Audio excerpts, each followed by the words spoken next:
Praise the lord హల్లెలూయా! అందరూ బాగున్నారని నమ్ముచున్నాను. ఈ విశ్వాస ప్రోగ్రామ్‌కి మీకు స్వాగతం. మనం ఒక స్తుతి ఆరాధనతో, ప్రార్థనతో దేవుని వాక్యం ధ్యానిద్దాం.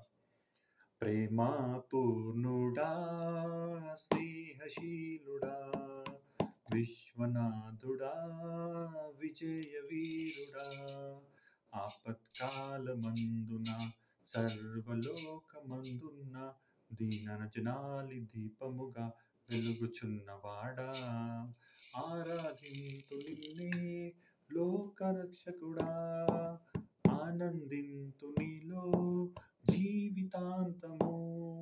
నీ కృప ఎంత ఉన్నతమో వర్ణించలేను స్వామి, నీ కృప యందు తుది వరకు నడిపించు యేసయ్యా.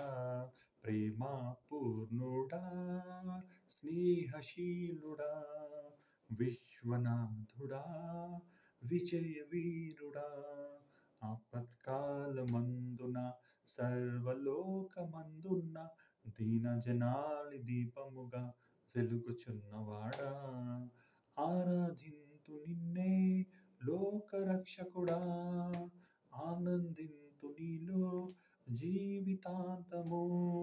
నీ కృప ఎంత ఉన్నతమో వర్ణించలేను స్వామి, నీ కృప యందు తుది వరకు నడిపించు యేసయ్యా, నడిపించు యేసయ్యా. స్తోత్రం తండ్రి, స్తోత్రం. సైన్యములకు అధిపతి యెహోవా, మా నిజమైన దేవా, మాకు బహుగా ప్రేమిస్తున్న మా దేవా, అవును తండ్రి, మీ నడిపింపు మాలో లేకపోతే, మీ పరిశుద్ధాత్మ దేవుడు మాకు నడిపించకపోతే ఈ లోకంలో మేము జీవించలేము తండ్రి. అవును తండ్రి, ఎన్నో కష్టాలు, నష్టాలు, బాధలు, ఇబ్బందులు, మోసాలు, ఘోరాలు నడుస్తున్న ఈ లోకంలో తండ్రి, పరిశుద్ధాత్మ మాలో లేకపోతే, మీ పరిశుద్ధ వాక్యం మాలో లేకపోతే, మీరు మాతో లేకపోతే ఈ లోకంలో మేము జీవించలేము తండ్రి. అవును తండ్రి, ఇన్ని సంవత్సరాలు మేము బతికి ఉన్నామంటే అది మీ కృపయే తండ్రి. అవును తండ్రి, ఈ బిడ్డలు ఎవరైతే ఏ సహోదరులైతే ఈ ప్రార్థనలో ఏకీభవిస్తున్నారో తండ్రి, వాళ్ళ హృదయాన్ని మీరే ఎరిగి ఉన్నారు తండ్రి. వాళ్ళ కష్టాలు, నష్టాలు, బాధలు, వాళ్ళ అనారోగ్యాలు మీరే ఎరిగి ఉన్నారు తండ్రి. అవును తండ్రి, ఎన్ని రోజుల నుంచి మేము ప్రార్థన చేస్తున్నాము, ఎన్ని రోజుల నుంచి మేము దేవునికి మొరపెడుతున్నాము. మా ప్రార్థన దేవుడు వింటున్నాడా? మా మొరను మా దేవుడు వింటున్నాడా? లేకపోతే మమ్మల్ని వదిలిపెట్టాడా అనాథులుగా అని ఆ సందేహం ఎవరిలో ఉందో నాకైతే తెలీదు తండ్రి. అట్టి బిడ్డలకు మీరు మాట్లాడండి తండ్రి. మీరు మాకు అనాథలుగా విడవరని మీరు వాగ్దానం ఇచ్చి ఉన్నారు తండ్రి. అవును తండ్రి, మీరు మాకు అనాథలుగా ఈ లోకంలో విడవరని వాగ్దానం ఇచ్చారు తండ్రి. అట్టి బిడ్డలకు మీరు ఓదార్పునియండి. అట్టి బిడ్డలకు మీరు ధైర్యంనివ్వండి. అట్టి బిడ్డలకు మీ పరిశుద్ధాత్మ శక్తితో వాళ్ళకు నింపి, మీరే నిజమైన దేవుడని, మీరు మాతో ఎల్లప్పుడూ ఉంటారని, మా మొరను ఎల్లప్పుడూ వింటారని, మా కన్నీరు, దుఃఖాలు, బాధలు మీరు చూస్తున్నారని వాళ్ళు తెలిసే విధంగా వాళ్ళకు దీవించండి తండ్రి. అవును తండ్రి, వాళ్ళ జీవితము ఇలానే ఉంటాదనా వాళ్ళు అనుకుంటున్నారు. కానీ నా దేవుడు సజీవుడు, నా దేవుడు సజీవుడని చెప్పే విధంగా వాళ్ళకు దీవించండి తండ్రి. మాకు కాదు కానీ తండ్రి, మీకే ఘనత తెచ్చే విధంగా, మీకే మహిమ తెచ్చే విధంగా మీ బిడ్డలకు మీరే దీవించి, మీ రాజ్య వారసులుగా లేవనెత్తండి తండ్రి. అవును తండ్రి, మీ మహిమ కొరకు మీ ప్రజలను లేపండి తండ్రి. మోషేని ఆ రోజు ఎలా మీరు వాడుకున్నారో, మీ ప్రజల్ని నడిపించడానికి ఇవాళ గూడా అలాంటి నాయకులు కావాలి తండ్రి. అలాంటి నాయకులు, నిజమైన నాయకులు కావాలి తండ్రి. అలాంటి బిడ్డలుగా మీరు దీవించి, మీ ప్రజల్ని, మీ బిడ్డల్ని దీవించి, ఒక నాయకులుగా వాళ్ళకు దీవించి, అభిషేకించి, మీ పరిశుద్ధాత్మ అగ్నిభిషేకంతో నింపి, వాళ్ళకు మీ రాజ్యం కొరకు వాడుకొని, మీరే మహిమ, ఘనత ఎల్లప్పుడూ పొందుకోమని యేసుక్రీస్తు అనే పరిశుద్ధమైన నామంలో, ఘనమైన నామంలో, అతి పవిత్రమైన నామంలో అడిగి వేడుకుంటున్నాము తండ్రి. Amen, amen, amen. Praise the lord, హల్లెలూయా. ఇప్పుడు పాస్టర్ సారా గారు ఇక్కడ ఉన్నారు. ఆమె దేవుని వాక్యం చెప్తుండగా మనతో దేవుడు ఏం మాట్లాడుతున్నాడో, దేవుడు మనతో ఏం కోరుకుంటున్నాడో, మనకు దేవుడు ఈ ఘనమైన జీవితం ఎందుకు ఇచ్చాడో అని మనము నేర్చుకుందాం. Praise the lord.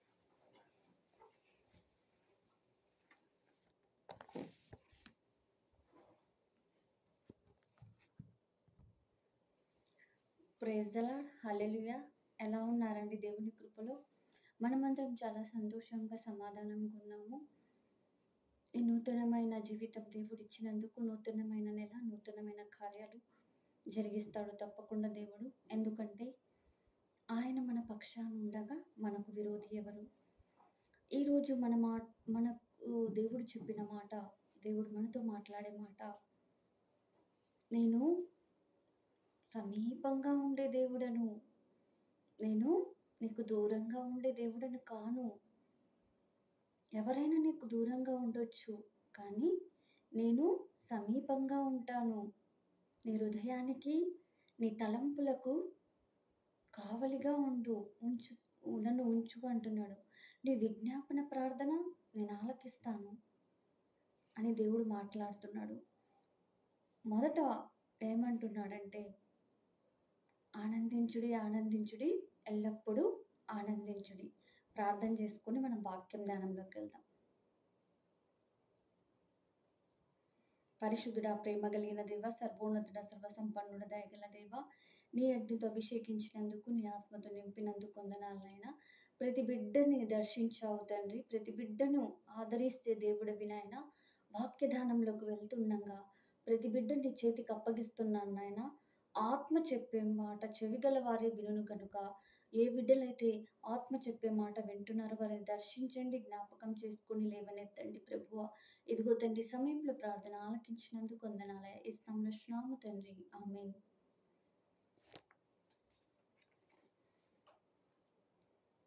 ఫిలిప్పీయులకు రాసిన పత్రిక 4వ అధ్యాయం 4వ వచనం కాడి నుంచి మనం చదువుదాము.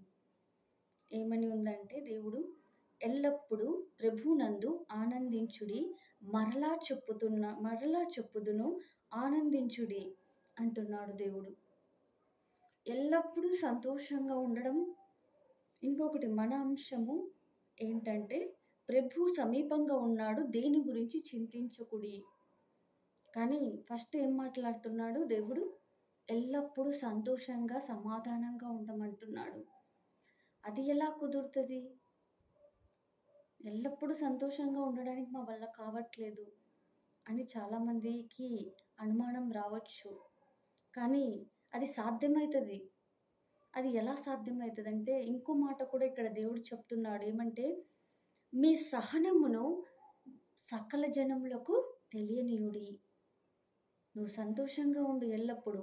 నీ సహనము, నీ ఓర్పు, నీ ధైర్యము, నీ ప్రేమ అందరికీ తెలియజేయు అంటున్నాడు. అది ఎలా కుదురుతుందంటే, ప్రార్థన వల్లనే కుదురుతుంది. దేవుని దగ్గరికి అయినప్పుడే కుదురుతుంది. మన హృదయంలో లెక్కలేని గాయాలు ఉంటాయి. మనకు తెలియకుండానే ఆ బాధను తట్టుకోలేకపోతూ ఉంటాము. ఎందుకంటే మనము మనుషులము కాబట్టి. కానీ ఎప్పుడైతే మనం ఆయన వైపు చూస్తామో, ఆయనతో సాహసం కలిగి ఉంటామో, మన నోటి నిండా నవ్వు ఉంటుంది. మనం ఇంకొకరికి ధైర్యం చెప్పే వాళ్ళగా ఉంటాము. అందుకే మన సహనము, మన ఓర్పు, మనం ఓర్చుకుంటే 10 మందికి మనము వెలుగుగా ఉంటాము అని దేవుడు ఇక్కడ సెలవిస్తున్నాడు. ఎలా ఓర్చుకోగలుగుతాము? మర్చిపోలేమే ఆ బాధ, మర్చిపోలేమే వాళ్ళన్న మాటలు, మర్చిపోలేమే నాకున్న పరిస్థితి అని మనం అనుకోవచ్చు. దానికి మర్చిపోవడానికే దేవుడు ఇక్కడ సంతోషంగా ఉండమని చెప్తున్నాడు. నీతిమంతుడు 7 పార్లు పడినా కూడా తిరిగి లేస్తాడంట. మనమైతే నీతిమంతులం కాము, కానీ నీతిమంతుడి రక్తం వలన, ఆ పరిశుద్ధమైన మన యేసయ్య రక్తం వలన మనం నీతిమంతులమయ్యాము. అందుకే మన సహనాన్ని, మన ప్రేమను తెలియనీయుడి అంటున్నాడు. ఇది తెలియాలంటే మనం చేయవలసింది ఏంటంటే, ప్రభు సమీపంగా ఉన్నాడు, దేని గురించి చింతపడకుడి గాని ప్రతి విషయంలో ప్రార్థన, విజ్ఞాపన చేత కృతజ్ఞతాపూర్వకంగా మీ విన్నపములు దేవునికి తెలియజేయుడి. అప్పుడు సమస్త జ్ఞానముకు మించిన దేవుడు సమాధానము సమాధానము క్రీస్తు వలన మీ హృదయములకు, మీ తలంపులకు కలిగి ఉండును. హల్లెలూయా! ఇక్కడ ఏం చెప్తున్నాడు దేవుడు? నేను దూరంగా ఉండేవాడిని కాదు. నీ దగ్గరే ఉంటాను. నీకైతే ఇది చాలా పెద్ద సమస్యగా కనిపిస్తుంది. కానీ నేను పక్కలో ఉంటే, నీలో ఉంటే ఇది సమస్యే కాదు. ఈ దిగులే కాదు. ఎందుకంటే నీ హృదయంలోకి నేనొస్తాను. నీ హృదయంలోకి, నీ తలంపులోకి నేనొచ్చినప్పుడు సంతోషంతో నీ హృదయం నిండిపోతది. నీ ఇల్లంతా మహిమతో నిండిపోతది. నీతో పాటు ఉన్నవారికంతా నీ సువాసన పంచుతావు. అలాంటప్పుడు నువ్వు విజ్ఞాపన ప్రార్థనకు వెళ్ళాలి. అయ్యా, నేను ఈ పరిస్థితిలో నడుస్తున్నాను. నా ఇంట్లో ఇది కొదువ ఉంది. కానీ నేను అత్యాశగా నిన్ను కోరుకోవట్లేదు. పక్షుల కంటే నేను శ్రేష్ఠురాలిని కదా! నాకు నీ రూపం ఇచ్చి, నీ ఆత్మతో నన్ను నింపి, జీవాత్మను పోసావు కదా ప్రభువా! నా పరిస్థితి ఇలా ఉంది. నేనేం చేయాలి? నువ్వే చెప్పేసుకోవద్దు. ఎదురు చూడు. ఏమని చెప్పాలి? నేనేం చేయాలి తండ్రి? ఈ సమస్య నుంచి నేను ఎలా బయటపడాలి? ఒకవేళ నేను ఇంకొకరిని అపార్థం చేసుకున్నానేమో, ఇంకొకరిని బాధ పెట్టానేమో, లేకపోతే ఇంకొకరిని నేను క్షమించలేకపోతున్నానేమో, నాకైతే సహాయము చేయదేవా. వాళ్ళు నా హృదయంలో ఉన్నారేమో. నేను పడినప్పుడు వాళ్ళు నవ్వారు తండ్రి. వాళ్ళు ఇలా అన్నారు తండ్రి అని లోపల కృంగిపోవడం వదిలేసి, ఇదిగో ఇది ఉంది ప్రభువా నా జీవితంలో. ఈ ముళ్ళును తీసివేయి. నువ్వు నా పక్షాన యుద్ధం చేస్తానన్నావు కదా! నేనైతే మనస్ఫూర్తిగా వదిలేస్తున్నాను. నా విజ్ఞాపన ప్రార్థన ఆలకించు. నా విన్నపములు ఆలకించు. నేను చేస్తున్న విజ్ఞాపన ప్రార్థన నీ సన్నిధికి చేరనివ్వు. నా హృదయము, నా తలంపులు నేను ఖాళీగా పెట్టుకొనున్నాను. ఉట్టి కుండలాగా పెట్టుకొనున్నాను. నీ తలంపులతో, నీ ఆత్మతో, నీ ప్రసన్నతతో, నీ మహిమతో నింపుము ప్రభువా. నీవు నింపితే అది ఎన్నడూ ఖాళీ అవ్వదు. నేను నింపుకుంటే ఒకవేళ అది చిల్లు పడుతుందేమో, అది దొంగొచ్చి దోచుకుపోతాడేమో. నా ప్రయాసము, నా ఆలోచనలు, నా తలంపులైతే నేను పాడైపోతానేమో ప్రభువా. నాకు తండ్రిగా, నా ఇంటికి యజమానుడుగా, నా హృదయానికి కాపుదల ఇవ్వండి ప్రభువా. నా కోసం విజ్ఞాపన ప్రార్థన నువ్వు చేస్తున్నావు కదా తండ్రి. నువ్వు నా పక్షాన ఉండి నాకు సరైన మార్గంలో నడిపించుము నాయన. నేను నీకు లోబడి బిడ్డగా తయారు చేయుము తండ్రి. నేను మొండి బిడ్డనే, నేను లోబడిని బిడ్డనే. నాలో లోకాశలున్నాయి. అందరూ అంటున్నారు నేను దొంగనని. నేను తప్పుడు అబ్బాయిని, తప్పుడు అమ్మాయిని అంటున్నారు. కానీ ఈ తప్పుడు అమ్మాయి కోసం, ఈ తప్పుడు అబ్బాయి కోసం, ఈ దొంగ కోసమే నువ్వు వచ్చావు కదా! ఇక నేను ఇందులోకి నేను రాను. నీ మాట వింటాను. తండ్రి, నన్ను నీ ఆత్మతో నింపు. నీ సేవలో వాడుకో అని విజ్ఞాపన ప్రార్థన చేయి. ఒక 2 నిమిషాలకు నీకంత విజ్ఞాపన ప్రార్థన రాదు. కూర్చో. నీ మనసును, నీ తలంపులను తీసివేసి తండ్రి సన్నిధిలో కూర్చొని, ప్రభువా నన్ను నింపు. నా దగ్గరికి రా. నాతో మాట్లాడవయ్యా. కనులెత్తి చూసే అధికారం కూడా నాకు లేదు ప్రభువా. రా తండ్రి అని నువ్వు పిలిచినప్పుడే ఒక 2-3 నిమిషాలు, ఒక 5 నిమిషాలు ఇలా నువ్వు ప్రార్థన చేస్తూ మోకాళ్ళ మీద ప్రార్థన చేయాలి. మోకాళ్ళ మీద నువ్వు ప్రార్థన చేస్తూ ఎప్పుడైతే మనస్ఫూర్తి విరిగి నరిగిన మనసు అంట ఆయనకు చాలా ఇష్టం అంట. ఆ మనసుతో నువ్వు ప్రార్థన చేసి చూడు. నిన్ను ఏలబడి చేసే దుష్ట శక్తులు, ఏవైతే శాపాలు, దోషాలు ఉన్నాయో, ఆయన ఎప్పుడైతే నిన్ను తాకుతాడో అవన్నీ కాలిపోతాయి. వాటి జోలికి నువ్వు వెళ్ళవు. అవి నీ జోలికి రావు. ఎప్పటి నుంచో నిన్ను ఇబ్బంది పెట్టేవి, ఎప్పటి నుంచో మాటలతో నిన్ను గాయపరిచేవి మాయమైపోతాయి. ఎందుకంటే లోకంలో ఉన్నవాడి కంటే మనలో ఉన్నవాడంట చాలా గొప్పవాడంట. మనము జీవం కలిగిన దేవుణ్ణి సేవించేది, జీవాధిపతిని, మన కోసం ప్రాణం పెట్టిన దేవుణ్ణి, మన కోసం రక్తం చిందించిన దేవుణ్ణి పిలుస్తున్నాం మనము. ఆయన మాట్లాడే దేవుడు, చూచే దేవుడు, కళ్ళుండి చూచే దేవుడు, చెవులుండి వినే దేవుడు. ఆయనకు అన్నీ తెలుసు మన హృదయంలో ఏం జరిగేది అనేసి. నా బిడ్డ ఎప్పుడు నా దగ్గరకొస్తదా, నన్ను పిలుస్తదా అని ఎదురు చూస్తున్నాడు తండ్రి. అందుకే నేను దూరంగా ఉండే దేవుణ్ణి కాదు. నేను నీ సమీపంగానే ఉన్నాను. నువ్వే నన్ను కనుక్కోలేకపోతున్నాను. నీ బాధంతా వేరే వారికి చెప్పే వరకు ఎందుకు ఎదురు చూస్తున్నావు? మోకరిల్లి ప్రార్థన చెయ్యి. ఈ ఎల్లప్పుడు సంతోషం నీకు వస్తది. సకల జనములకు నీ సహనం, ఓర్పు నీకు తెలుస్తది. అప్పుడు అందరికి మనస్ఫూర్తిగా నువ్వు క్షమించగలుగుతావు. చాలా కష్టమైతది క్షమించడం. చెప్పడం సులభమే. కానీ క్షమించడము చాలా కష్టమైతది. కానీ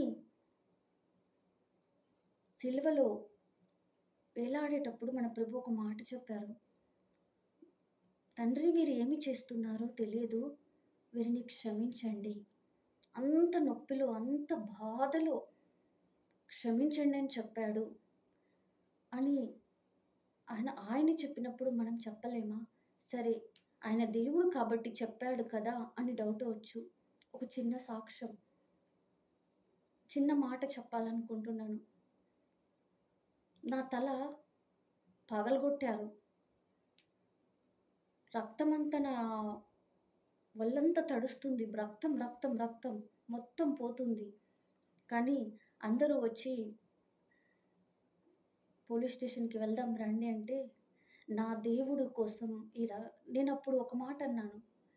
నేను క్షమిస్తున్నాను. నా వారికి నా మనుషులకు నేను క్షమిస్తున్నాను. మీరెందుకొచ్చారు? నేను ఈ దెబ్బ తగిలిందని బాధపడటం లేదు. ఇది మానిపోతది. నేను రాను అని నేను మనస్ఫూర్తిగా క్షమించాను. ఇప్పటికి కూడా గాయముంది. తల 2 చీల్చి 2 పక్కన చీలిపోయింది. కళ్ళు కూడా పోతాయని డాక్టర్స్ చెప్పారు. కానీ ఎందుకు నేను ఈ మాట చెప్తున్నా అంటే, ఆయన దేవుడు కదా క్షమిస్తాడు అని అంటారేమోననేసి నా చిన్న మాట చెప్పాల్సిందొచ్చింది. ఆ రక్తంలో కూడా నా ప్రభు నా నోటికి తన మాట ఇచ్చి క్షమించమన్నాడు. నేను క్షమించేశాను. కానీ ఆ రోజు నేను క్షమించాను కాబట్టే ఈరోజు నేను ధైర్యంగా ఆ ప్రేమను చెప్పగలుగుతున్నాను. అంత గాయమైతే మనకు లేదు కదా! ఏదో మాటలతో హింసించారేమో, లేకపోతే ఏదో ద్రోహం చేశారేమో, ఏదో ఎవరికొకరికి ఏదో రకంగా గాయమై ఉందని, ఆ గాయము దేవుడు సంపూర్తిగా తొలగిస్తాను, ఈరోజు వదిలేసేయి. ఎప్పుడైతే మనం వదిలేస్తామో అప్పుడు మనం బ్లెస్ అవుతాము. ఎప్పుడైతే మనము ఆలోచన మార్చుకుంటామో అప్పుడు మనము ఆరోగ్యంగా ఉంటాము. ఎప్పుడైతే వారి గురించి ఆలోచించి అరే, వారు ఇలా అన్నారు కదా, ఎందుకన్నారు? నేనేం వాళ్ళు మంచి చేశాను కదా, ఏంటి నా బ్రతుకు ఇంతేనా, నేను ఇందుకే ఆలోచిస్తుంటానా అని ఎప్పుడైతే మనం అనుకుంటామో మన ఆరోగ్యం పాడైపోతుంది. మనకు నిద్ర ఉండదు. మన శరీరానికి నెమ్మది ఉండదు. ఎక్కువ రోజులు మనం ప్రభు కోసము నిలవలేము. అందుకే దేవుడు చెప్తున్నాడు, నీ సహనాన్ని, నీ ఓర్పుని అందరికీ తెలియజేయి. అందరికీ ఫస్ట్ ఏమంటున్నారు? ఎల్లప్పుడూ సంతోషంగా, ఆనందంగా ఉండమంటున్నాడు. రెండోది ఏమంటున్నాడంటే, నీ సహనం, నువ్వు పడే కష్టం అందరికీ తెలియాలి అంటే సాక్షిగా నువ్వు నిలబడాలి. అవును, నీలాంటి వాళ్ళు నీకు దొరుకుతారు. వాళ్ళు బాధలో ఉన్నప్పుడు నాకిలా ఉన్నది, నేను ఇప్పుడు ధైర్యంగా ఉన్నాను, ప్రభు నన్ను దర్శించారు, నేను సాక్షిగా ఉన్నాను అని నీ సహనం తెలియపరుస్తుంది కదా. అందుకే దేవుడు చెప్పాడు. ఇంకో మాట ఉంది ఇక్కడ. అప్పుడు 6వ వచనం, అప్పుడు సమస్తము జ్ఞానమునకు మించిన దేవుడు సమాధానము క్రీస్తు వలన మీ హృదయములకు, మీ తలంపులకు కావలి ఉండును. ఎప్పుడు కావలి ఉంటుంది? ఫస్ట్ మనము ఆయన సంతోషంగా ఉండాలి, ఎల్లప్పుడూ ఆనందంగా ఉండాలి. రెండవది మన సహనాన్ని, మన ఓర్పును, మన భక్తిని తెలియపరచాలి. మూడవది మనకున్న సమస్తం విజ్ఞాపన ప్రార్థనలో మనం ఆయనకు అప్పగించాలి. మనకు మనమే అప్పగించుకోవాలి. మన ప్రవర్తన అంతటి మీద ఆయనకు అధికారం ఇవ్వాలి. అప్పుడు మనము జయం పొందుతాము. మూడవది, మనము మన మనసులో నుంచి ఎప్పుడో ఉన్న గాయాలు, క్షమించలేనితనం మొత్తం ఈరోజు తుడిపివేయాలి. ఎప్పుడైతే మనం తుడిపివేస్తామో, ఎప్పుడైతే దాన్ని క్లీన్ చేస్తామో, ఆ పేపరు తెల్ల పేపర్‌గా దేవుడి దగ్గరికెళ్ళాలి. ఆ కుండ ఖాళీ కుండగా వెళ్ళాలి. ఆయన ఆత్మతో ఆయన నింపుతాడు. నీ మనసు, నీ తలంపులు ఎప్పుడైతే పరిశుద్ధంగా ఉంటావో, నువ్వు కూడా పరిశుద్ధంగా ఉండాలి. నీ మాటల్లో, నీ చూపుల్లో పరిశుద్ధంగా ఉండాలి. ఎప్పుడైతే మనం పరిశుద్ధంగా ఆయన దగ్గరికెళ్తామో, ఆయన పరిశుద్ధతో, ఆయన వెలుగుతో మన చీకటి అంతా మాయమైపోతది. ఆయన వెలుగుతో, ఆయన పవిత్రతతో మనల్ని నింపి, ఆయన కావలి ఉంటాడంట మన తలంపులకు, మన హృదయానికి. ఇంక ఎవ్వరు రాకుండా, ఏ దుష్టుడు మనకు ముట్టకుండా కంచె వేస్తాడంట. మనకై మనం పోతే తప్ప వేరే వాడు మనల్ని ముట్టడానికి శక్తి ఉండదంట. ఎందుకంటే నిన్ను ముట్టువాడు నా కనుగుడ్డు ముట్టినట్టని దేవుడు సెలవిచ్చాడు. ఈ పనులు మనం చెయ్యాలి. లేదు నేను ఇలాగే ఉంటాను, నేను మర్చిపోలేకపోతున్నానంటే నీ ఆరోగ్యం చాలా దెబ్బతింటది. ఇంకొకటి, బ్లెస్సింగ్ బదులు, దీవెన బదులు నువ్వు శాపం కోరి తెచ్చుకుంటావు. మాటి మాటికి తలంచుకుంటూ ఏడ్చుతూ శపిస్తూ బాధపడుతూ నీ దగ్గర ఉన్నవాళ్ళు సంతోషంగా ఉండరు. నీతో ఉన్నవాళ్ళు కూడా సంతోషంగా పంచలేవు.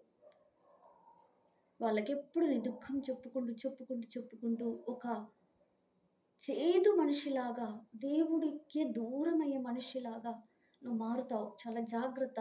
ఇది ఒక విషం లాంటిది. ఎంత తొందరగా ఆ విషం మన బాడీలో చేరకుండా మనము ఎంత తొందరగా విడుదల పొందుతామో అంత మంచిది. లేదంటే ఇది ఉండి చాలా ఘోరమైన పనులు చేయడానికి సిద్ధపడుతుంది విషయము. ఆలోచించి కక్షలు పెంచుకొని, అసూయ పెంచుకొని, చెయ్యరాని పాపము చేసి వాళ్ళను ఏదో ఒకటి చేసే వరకు ఈ విషయం అనేది చల్లారదు. ఈ పగ చల్లారదు. కానీ సాధించేది ఏమీ లేదు. మన ఆరోగ్యం, మన శక్తి, మనది మొత్తం కోల్పోయడం తప్ప వేరేది ఏదీ లేదు.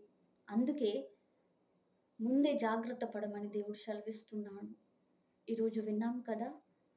సంతోషంగా ఉండండి, సమాధానంగా ఉండండి. ఏదైనా కానీ ఆయన సన్నిధిలోకి రండి. ఆయన సమీపంగా ఉన్నాడని పిలుస్తున్నాడు. అది అసాధ్యమే, మా వల్ల కాదు అని మనం అనొచ్చు. దేవుడికి సమస్తం సాధ్యం. నీ గర్భంతో దేవుడికి పని ఉంది. బలమైన బిడ్డ రావడానికి ఆలస్యమైందేమో అనేవాళ్ళు అనని, నీకు దీవెనే, శాపం కాదు. చాలామంది ఏడుస్తున్నట్టు నాకు దేవుడు చూపిస్తున్నాడు గర్భం కోసం. బాధపడవద్దు, ధైర్యంగా ఉండు. నీ గర్భంతో ఒక ప్రత్యేకమైన బిడ్డ రావాలి. అంటే నిన్ను నువ్వు మలుచుకొని, నీలో నువ్వు ఉన్నవి చెడు అంతా తీసేస్తే దేవుడు బిడ్డ నీ గర్భంలోకి వచ్చి అనేకులకు దేవుని రాజ్యానికి చేర్చే శక్తి గల బిడ్డ పుడతాడేమో. ఎందుకు తొందరపాటు? ఎదురు చూడు. ఆయన తప్పక ఘనమైన బిడ్డని నీకు ఇస్తాడు. అది వివాహమైనా, అది గర్భఫలమైనా, అది ఏదైనా కానీ మన దేవుడికి సాధ్యం కానిది ఏదీ లేదు. అందుకే దేవుడు ఇక్కడ చెప్తున్నాడు, రాళ్ళు పడినంత మాత్రాన దేవుడు వదిలేసే దేవుడు కాదు. మొట్టమొదట రాయి వేయండి అన్నాడు. అందరు రాళ్ళు వేయడానికి సిద్ధంగా ఉన్నారు. మీలో ఏ పాపము లేకపోతే ఆమె మీద రాయి వేయమన్నారు. కానీ ఎవరు ఆమె మీద రాయి వేయలేకపోయారు. ఎవరు పరిశుద్ధులు లేరు దేవుడు తప్ప. మరి వీళ్ళ మాటలు పట్టించుకొని ఎందుకు ఏడవాలి? ఎందుకు మనసు పాడు చేసుకొని నీ భర్తకు నువ్వు ఇబ్బంది పెట్టి, నీ భార్యకు ఇబ్బంది పెట్టి, నీ పిల్లలకు ఇబ్బంది పెట్టి, పని చేసుకోలేక? మన ప్రార్థనకు ఆటంకం ఇది. జ్ఞానంతో కాపురం చేయమన్నాడు దేవుడు. నీ భర్త బలహీనుడైతే అతడితో జాగ్రత్తగా జ్ఞానంతో కాపురం చేయి. ప్రార్థనకు ఆటంకం పరచకుండా చూసుకో. నీ భార్య బలహీనమైన రాలు అయితే ఆమెతో జ్ఞానంతో కాపురం చేయి. ఆమెతో పోట్లాడడం పెట్టుకొని నీ ప్రార్థన జీవితం పాడు చేసుకోవద్దు అని దేవుడు చెప్తున్నాడు. ఎవరు మన ఇంట్లో బలహీనులైనా, ఎవరైనా కూడా బలహీనులైతే వాళ్ళతో కొంచెం జాగ్రత్తగా ఉండు. జాగ్రత్తగా మాట్లాడు. ఎందుకంటే నీకు దేవుడికి అడ్డు రాకూడదు. అది మనం చూసుకోవాలి. మనకు అందరికంటే ముందు మన దేవుడు. మనల్ని ఆదరించేది, మనకు అన్నం పెట్టేది, మనకు నెమ్మదిచ్చేది, సమాధానమిచ్చేది, మన పరలోక రాజ్యం ఇచ్చేది. ఆయన తప్ప ఇంకెవ్వరు మనల్ని చేర్చుకోరు. అది ఈరోజు విన్నాము కదా! దేవుడు అందరికీ సమీపంగా ఉన్నాడంట. ప్రార్థన చేసుకుందాం. పరిశుద్ధుడా, ప్రేమ కలిగిన దేవ, సర్వోన్నతుడ, సర్వసంపన్నుడ, దయగల దేవ, నీ అగ్నితో అభిషేకించండి, నీ ఆత్మతో నింపండి నాయన. ప్రతి విషయంలో మాకు తోడుని నడిపించండి నాయన. మీరు చాలా చక్కగా మాట్లాడారు నాయన. అందుని బట్టి కృతజ్ఞత నాయన. ప్రతి బిడ్డను దర్శించండి, జ్ఞాపకం చేసుకొని లేవనెత్తండి నాయన. ఈ ఉదయకాల సమయంలో మరి వారి జ్ఞాపకం చేసుకొని లేవనెత్తండి నాయన. ఏ బాధలో ఉన్నారు, ఏ కృంగుదలలో ఉన్నారో వారిని మీరు ఆదరించండి, దీవించండి, ఆశీర్వదించండి ప్రభువా. మా అందరికీ నీ చేతికి అప్పగిస్తున్నాము తండ్రి. నజరేయుడైన యేసు నామములో అర్చున్నాము తండ్రి. ఆమేన్. పరలోకమందున్న మా యొక్క తండ్రి, మీ నామం పరిశుద్ధపరచబడును గాక, మీ రాజ్యం వచ్చును గాక, పరలోకంలో మీ చిత్తం నెరవేరినట్టు భూమి యందు మా యందు నెరవేరును గాక. మన దినాహారం మాకు దయచేయండి. మారణస్తులను మేము క్షమించినట్టు మా రుణములు మీరు క్షమించండి. మాకు శోధనలోకి తేక దుష్టుని నుంచి తప్పించండి. ఎందుకనగా రాజ్యం, మహిమ, బలము సమస్తం నీదే ఉంది మా తండ్రి. ఈ సమయంలో ప్రార్థన ఆలకించినందుకు వందనాలయ్యా. యేసు నామములో అడిగి వేడుకుంటున్నాము తండ్రి. Amen. Amen. Praise the lord.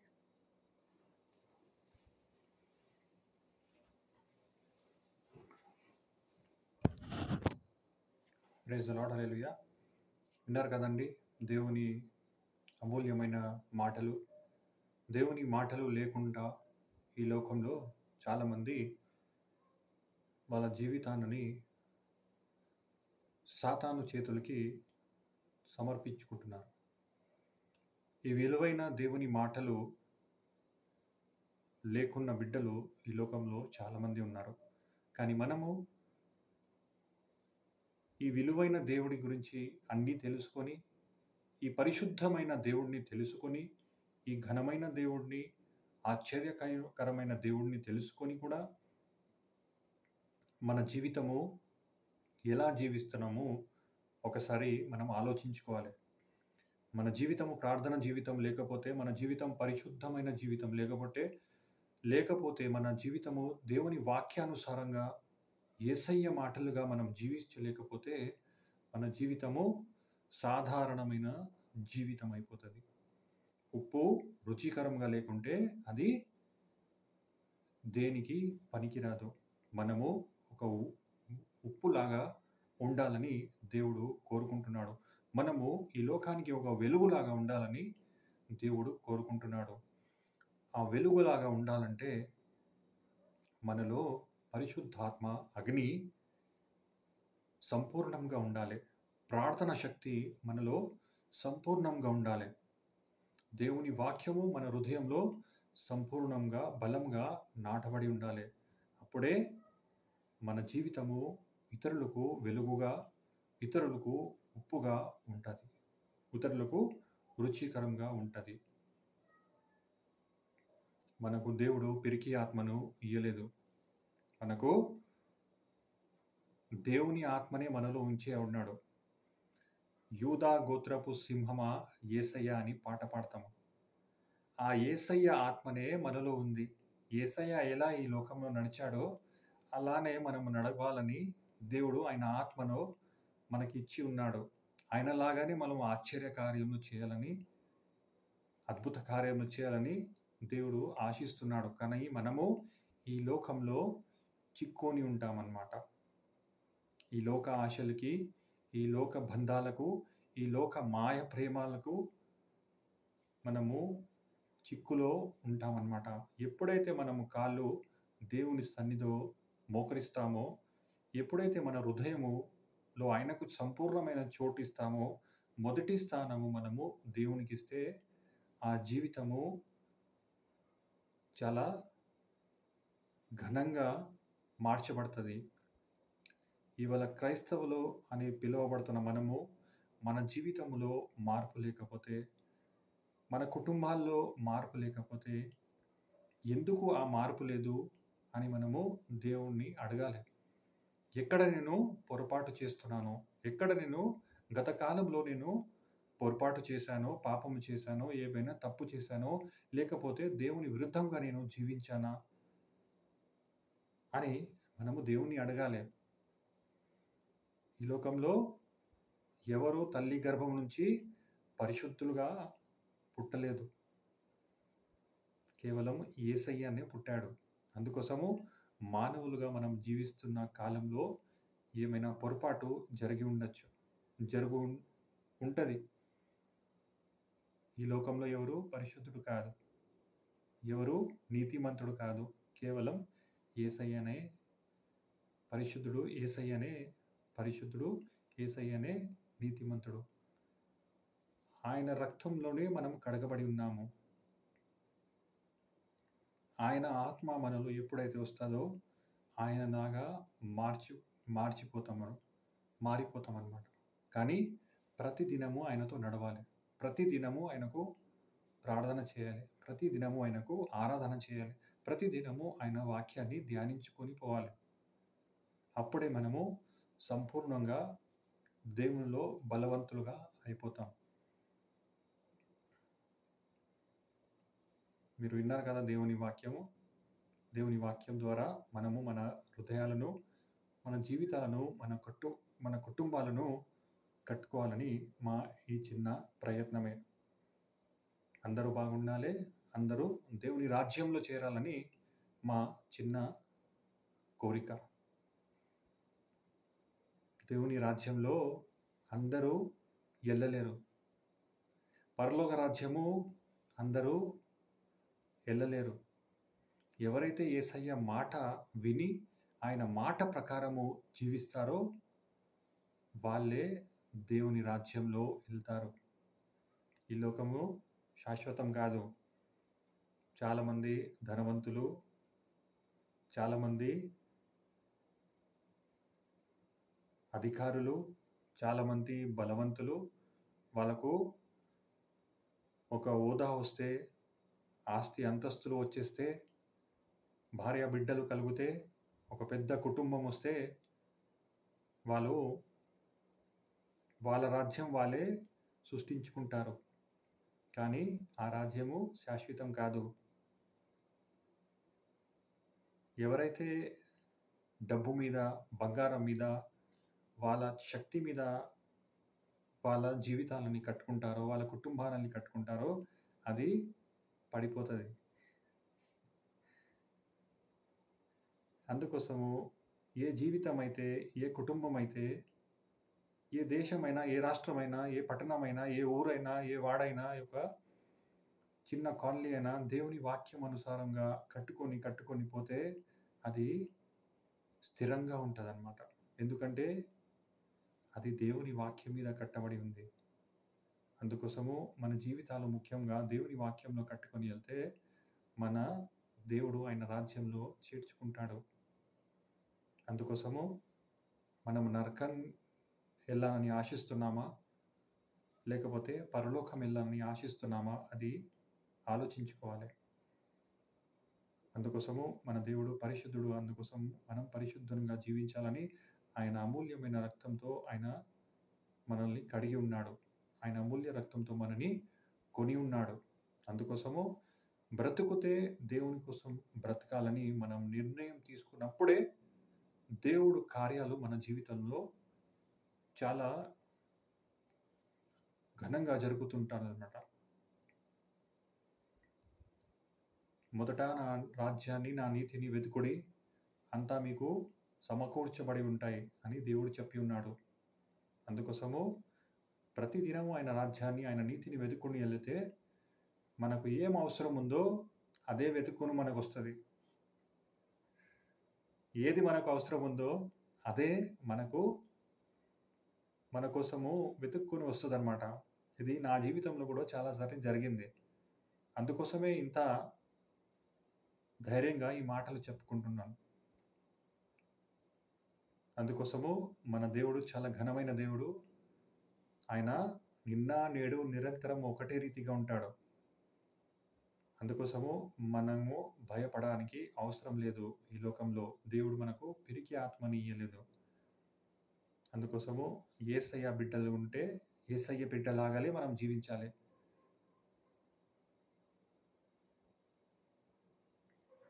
మనము ముగిస్తాం ప్రోగ్రామ్‌ని. మన తండ్రి అయిన దేవుని నుండి, మన ప్రభు అయిన యేసుక్రీస్తు నుండి మనకు కృపయు, సమాధానము సమృద్ధిగా కలుగునుగాక. ఆమేన్. ఇది మొదలుకొని నేను మిమ్మల్ని ఆశీర్వదిస్తాను. హగ్గయి 2:19 ప్రైజ్ ద లార్డ్. హల్లెలూయా. శాంతి సమాధానంతో, దేవుని ప్రేమతో, దేవుని ఆత్మతో, దేవుని వాక్యంతో ఈ లోకంలో జీవించండి. ఆమేన్. Praise the lord.